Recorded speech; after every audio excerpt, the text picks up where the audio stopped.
canvass of votes and proclamation of winning candidate for mayor.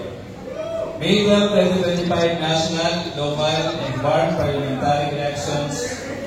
May 12, 2025. We, the undersigned members of the City Board of Canvassers, we hereby certify under oath that we have duly canvassed the votes cast in 1,584 Class 36 for the candidates wherein for mayor in the elections held on May 12, 2025.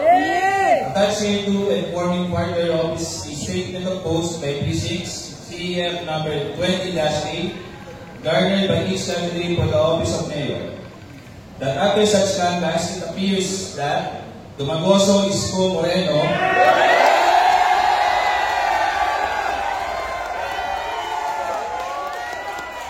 garnered 580,825 votes for the office of mayor, the same being the highest number of votes legally cast for said office. On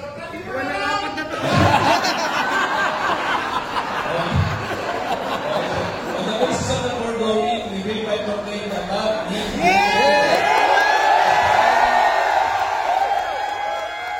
as a fully elected mayor of NCR City of Manila, province of NCR Manila.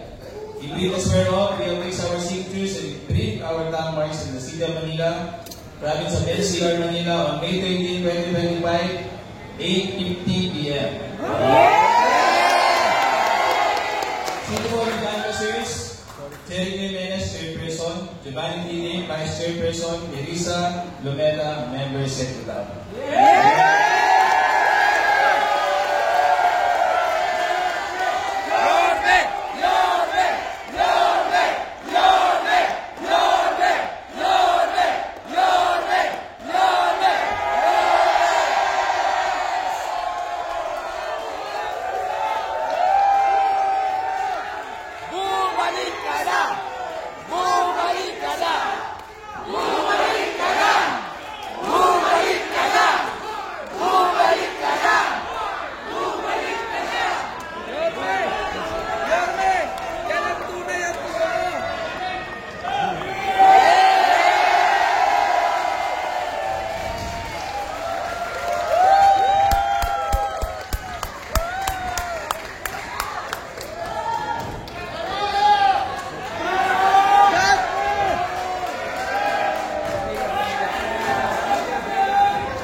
I have no words. Thanks to the people of Manila. I'm grateful to each and every citizen of the city.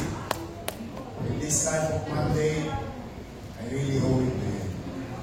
I will do my best to be a better mayor of the city.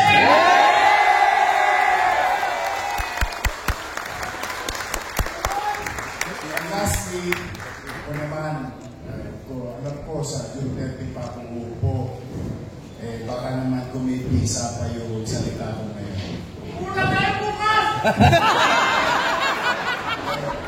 Walang tulugan! Nananawagan ako sa inyo. Let's start healing this time.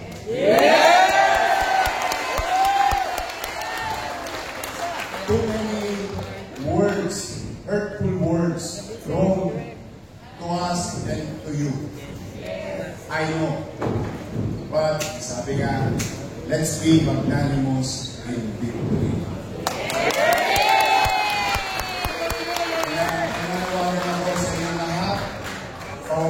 niyo na ang damdamin ninyo. Huwag tayo mag-away-away. Let's move on in our lives. We must work together because together we can.